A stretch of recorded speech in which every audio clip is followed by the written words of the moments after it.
It finally happened.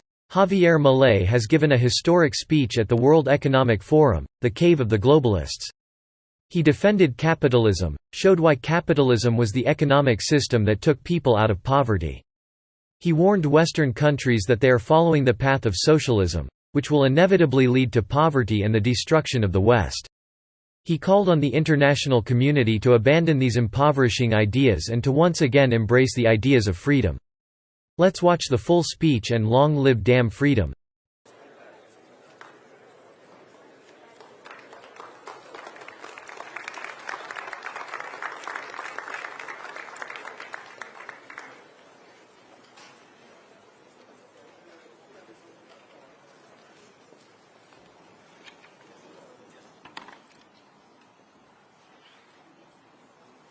Good afternoon, ladies and gentlemen. It's for me a great honor to welcome Javier Milei. As you know, he's the freely elected president of Argentina, and it's actually your first trip to a foreign country after you have been elected. First, congratulations for your election, and congratulations also to your sister, who managed your election campaign. I think you, sometimes people would say with more radical methods, but you introduce a new spirit to Argentina, making Argentina much more related to free enterprise, to entrepreneurial activities, also to bring Argentina back to the rule of law. So we have a very extraordinary person among us today, and of course we are all eager to listen to you, and again a very cordial welcome to the World Economic Forum.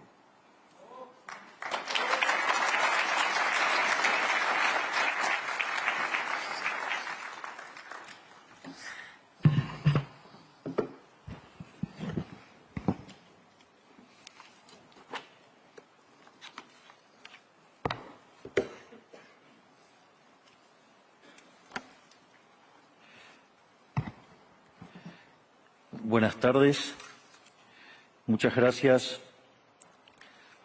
Hoy estoy acá para decirles que Occidente está en peligro. Está en peligro porque aquellos que supuestamente deben defender los valores de Occidente se encuentran cooptados por una visión del mundo que inexorablemente conduce al socialismo y, en consecuencia, a la pobreza. Lamentablemente, en las últimas décadas, motivados por algunos deseos bien pensantes de querer ayudar al prójimo y otros por el deseo de pertenecer a una casta privilegiada, los principales líderes del mundo occidental han abandonado el modelo de la libertad por distintas versiones de lo que llamamos colectivismo. Nosotros estamos acá para decirles que los experimentos colectivistas nunca son la solución a los problemas que aquejan a los ciudadanos del mundo, sino que, por el contrario, son su causa. Créanme, nadie mejor que nosotros los argentinos para dar testimonios de estas dos cuestiones. Cuando adoptamos el modelo de la libertad, allá por el año 1860, en 35 años nos convertimos en la primer potencia mundial, mientras que cuando abrazamos el colectivismo, a lo largo de los últimos 100 años, vimos cómo nuestros ciudadanos comenzaron a empobrecerse sistemáticamente hasta caer en el puesto número 140 del mundo. Pero antes de poder dar esta discusión, sería importante que primero viéramos los datos que sustentan por qué el capitalismo de libre empresa no solo es un sistema posible para terminar con la pobreza del mundo, sino que es el único sistema moralmente deseable para lograrlo. Si consideramos la historia del progreso económico, podemos ver cómo desde el año 0 hasta el año 1800 aproximadamente, el PBI per cápita del mundo prácticamente se mantuvo constante durante todo el periodo de referencia. Si uno mira un gráfico de la evolución del crecimiento económico a lo largo de la historia de la humanidad, uno estaría viendo un gráfico con la forma de un palo de hockey, una función exponencial que se mantuvo constante durante el 90% del tiempo y se dispara exponencialmente a partir del siglo XIX. La única excepción a esta historia de estancamiento se dio a finales del siglo XV con el descubrimiento de América. Pero salvando esta excepción, a lo largo de todo el periodo entre el año 0 y el año 1800, el PBI per cápita a nivel global se mantuvo estancado. Ahora bien, no solo que el capitalismo generó una explosión de riqueza desde el momento que se adoptó como sistema económico, sino que, si uno analiza los datos, lo que se observa es que el crecimiento se viene acelerando a lo largo de todo el periodo. Durante todo el periodo comprendido entre el año 0 y el 1800, la tasa de crecimiento del PBI per cápita se mantuvo estable en torno al 0,02% anual, es decir, prácticamente sin crecimiento. A partir del siglo XIX, con la Revolución Industrial, la tasa de crecimiento pasa al 0,66%. A ese ritmo, para duplicar el PBI per cápita, se necesitarían crecer durante 107 años. Ahora bien, si observamos el periodo entre 1900 y 1950, la tasa de crecimiento se acelera al 1,66% anual. Ya no necesitamos 107 años para duplicar el PBI per cápita, sino 66.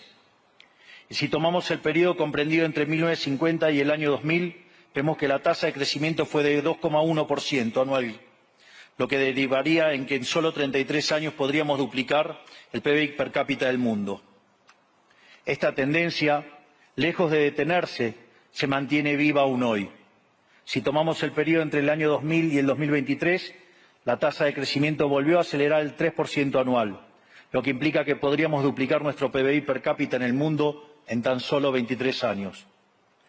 Ahora bien, cuando se estudia el PBI per cápita desde el año 1800 al día de hoy, lo que se observa es que luego de la revolución industrial, el PBI per cápita mundial se multiplicó por más de 15 veces, generando una explosión de riqueza que sacó de la pobreza al 90% de la población mundial. No debemos olvidar nunca que para el año 1800 cerca del 95% de la población mundial vivía en la pobreza más extrema, mientras que ese número cayó al 5% para el año 2020, previo a la pandemia. La conclusión es obvia. Lejos de ser la causa de nuestros problemas, el capitalismo de libre empresa como sistema económico es la única herramienta que tenemos para terminar con el hambre, la pobreza y la indigencia a lo largo y a lo ancho de todo el planeta. La evidencia empírica es incuestionable.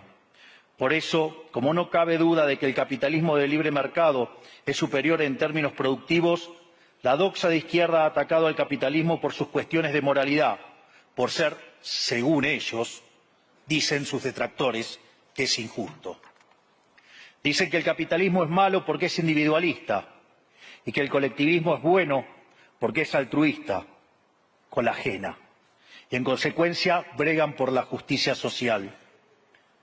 Pero este concepto que en el primer mundo se ha puesto de moda en la última época, en mi país es una constante del discurso político desde hace más de 80 años.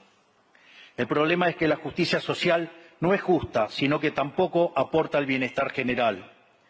Muy por el contrario, es una idea intrínsecamente injusta, porque es violenta.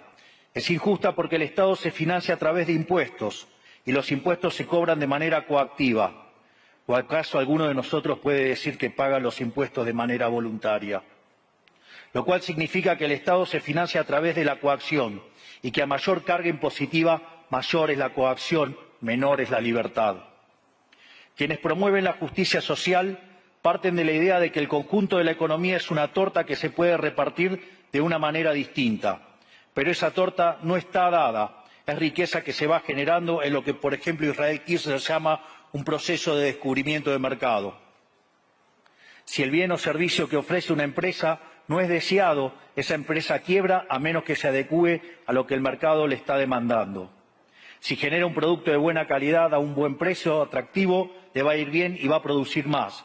De modo que el mercado es un proceso de descubrimiento en el cual el capitalista encuentra sobre la marcha el rumbo correcto. Pero si el Estado castiga al capitalista por tener éxito y lo bloquea en este proceso de descubrimiento, destruye sus incentivos y las consecuencias de ello es que va a producir menos y la torta será más chica, generando perjuicio para el conjunto de la sociedad. El colectivismo, al inhibir estos procesos de descubrimiento y al dificultar la apropiación de lo descubierto, ata al emprendedor de las manos y le imposibilita producir mejores bienes y ofrecer mejores servicios a un mejor precio. ¿Cómo puede ser entonces que desde la academia, los organismos internacionales, la política y la teoría económica se demonice un sistema económico que no solo ha sacado de la pobreza más extrema al 90% de la población mundial y lo hace cada vez más rápido, sino que además es justo y moralmente superior? Gracias al capitalismo de libre empresa, hoy el mundo se encuentra en su mejor momento.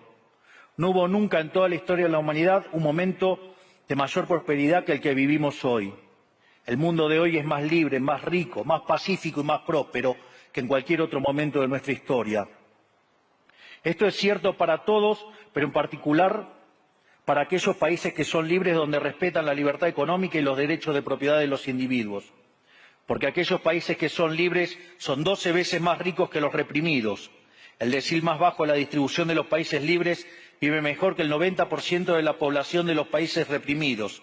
Tiene 25 veces menos cantidad de pobres en el formato estándar y 50 veces menos en el formato extremo. Y por si eso fuera poco, los ciudadanos de los países libres viven un 25% más que los ciudadanos de los países reprimidos.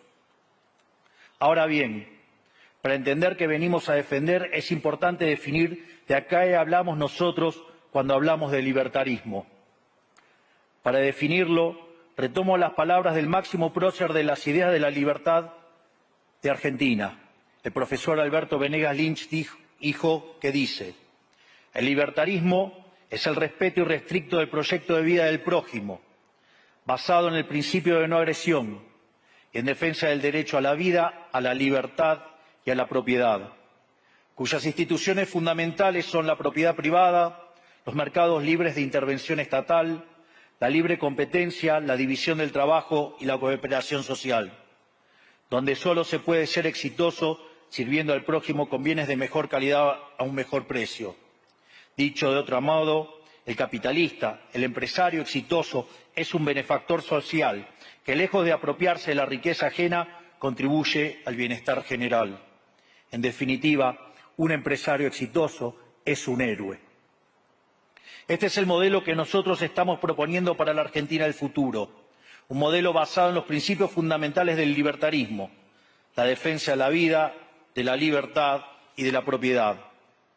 Ahora bien, si el capitalismo de libre empresa y la libertad económica han sido herramientas extraordinarias para terminar con la pobreza en el mundo, y nos encontramos hoy en el mejor momento de la historia de la humanidad, vale la pena preguntarse ¿por qué digo entonces que Occidente está en peligro?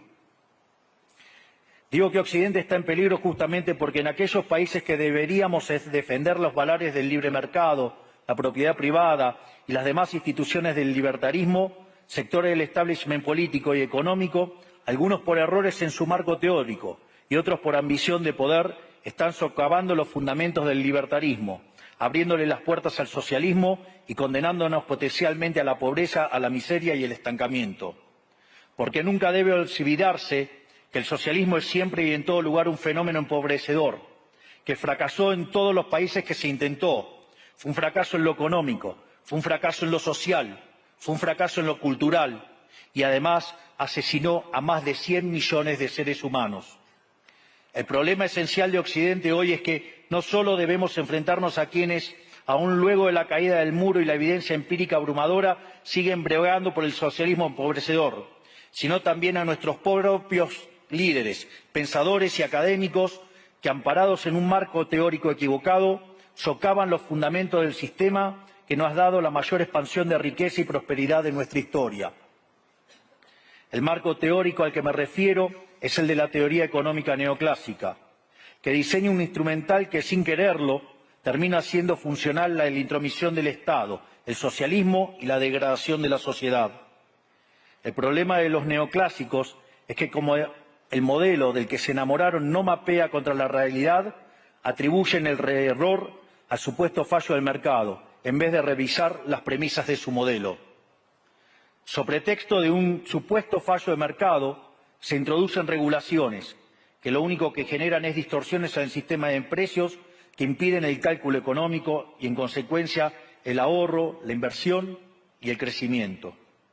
Este problema radica esencialmente en que ni siquiera Los economistas supuestamente libertarios comprenden qué es el mercado, ya que si se comprendiera, se vería rápidamente que es imposible que exista algo así como un fallo de mercado.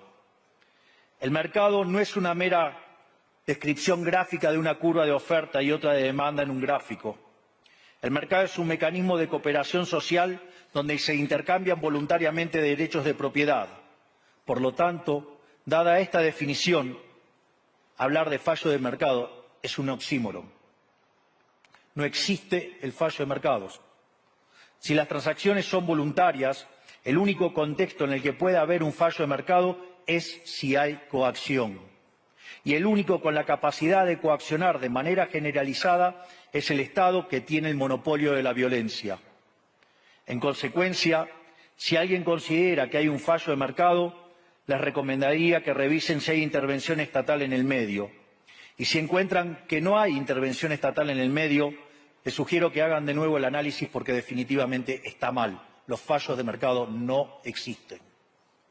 Un ejemplo de los supuestos fallos de mercado que describen los neoclásicos son las estructuras concentradas de la economía.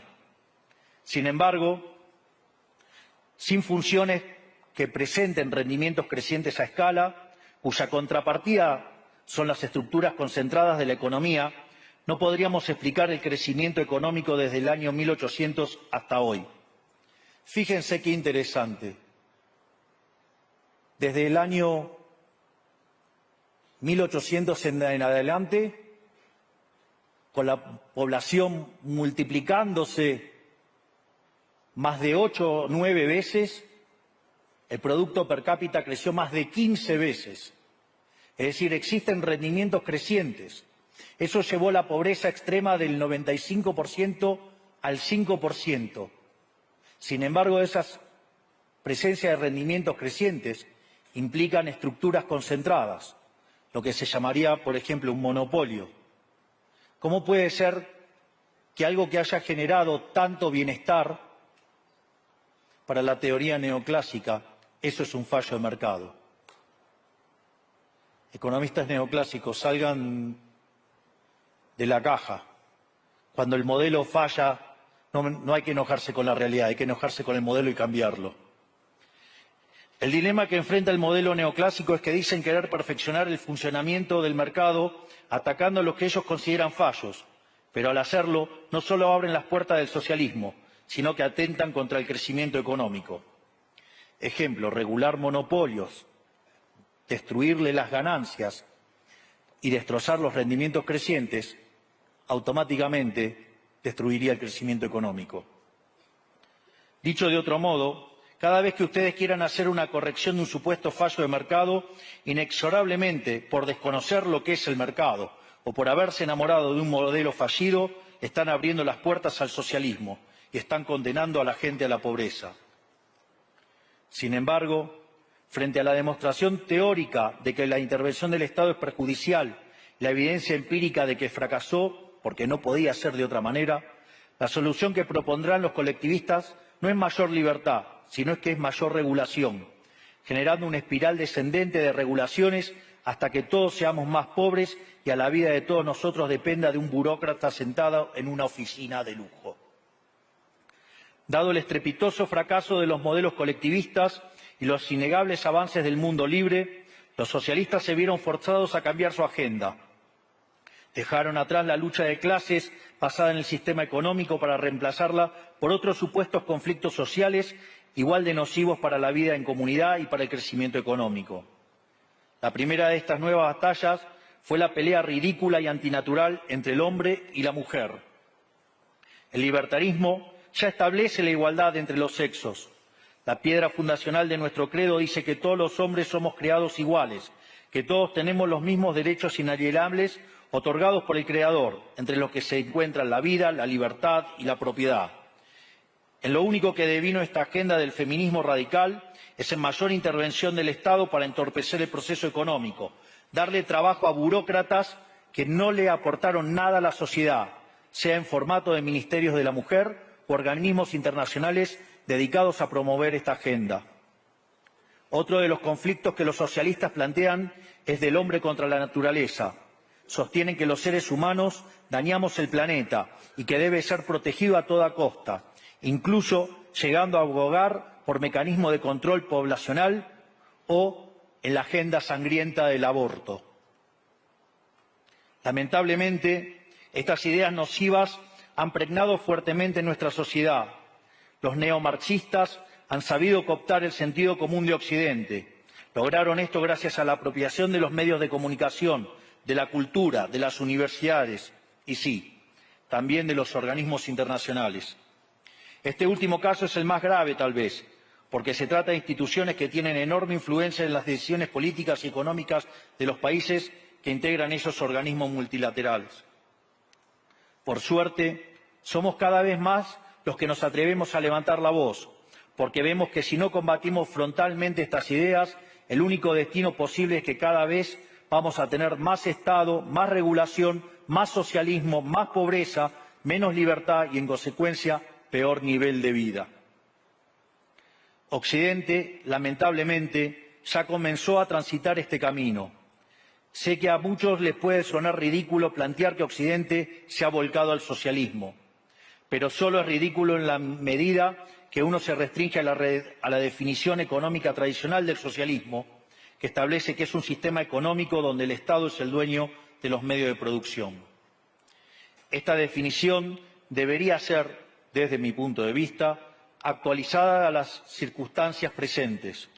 Hoy los Estados no necesitan controlar directamente los medios de producción para controlar cada aspecto de la vida de los individuos.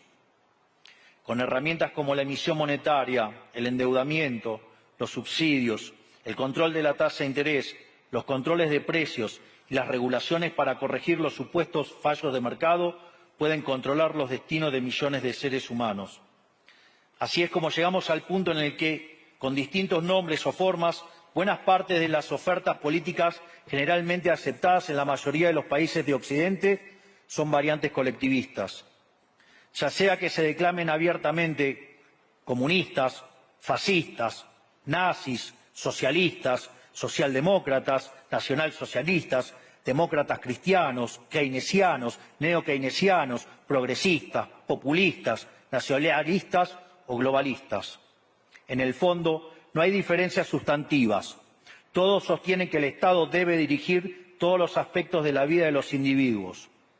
Todas definen un modelo contrario al que llevó a la humanidad al progreso más espectacular de su historia. Nosotros venimos hoy aquí a invitar a los demás países de Occidente a que retomemos el camino de la prosperidad. La libertad económica, el gobierno limitado y el respeto irrestricto de la propiedad privada son elementos esenciales para el crecimiento económico. Este fenómeno de empobrecimiento que produce el colectivismo no es una fantasía, ni tampoco fatalismo. Es una realidad que los argentinos conocemos muy bien desde hace por lo menos 100 años.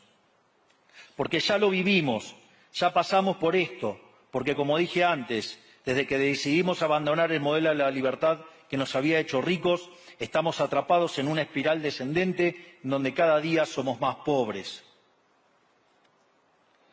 Esto es, ya lo vivimos nosotros y estamos acá para alertarlos acerca de lo que puede pasar si los países de Occidente, que se hicieron ricos con el modelo de la libertad, continúan por este camino de servidumbre. El caso argentino es la demostración empírica de que no importa cuán rico seas, cuántos recursos naturales tengas, no importa cuán capacitada esté la población, ni cuán educada sea, ni cuántos lingotes de oro haya en las arcas del Banco Central. Si se adoptan medidas que entorpecen el libre funcionamiento de los mercados, la libre competencia, los sistemas de precios libres, si se entorpece el comercio, si se atenta contra la propiedad privada, el único destino posible es la pobreza. Por lo tanto, para finalizar, quiero darles un mensaje a todos los empresarios aquí presentes y a los que no están, pero nos están siguiendo desde todas partes del planeta.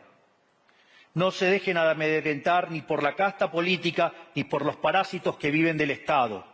No se entreguen a una clase política que lo único que quiere es perpetuarse en el poder y mantener sus privilegios. Ustedes son benefactores sociales, ustedes son héroes, ustedes son los creadores del periodo de prosperidad más extraordinario que jamás hayamos vivido. Que nadie les diga que su ambición es inmoral. Si ustedes ganan dinero es porque ofrecen un mejor producto a un mejor precio, contribuyendo de esa manera al bienestar general. No cedan al avance del Estado. El Estado no es la solución. El Estado es el problema mismo.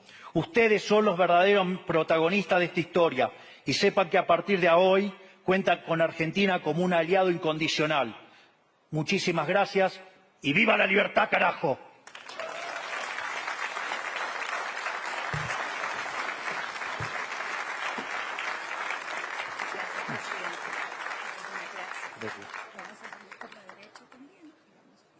Fantástico. Gracias.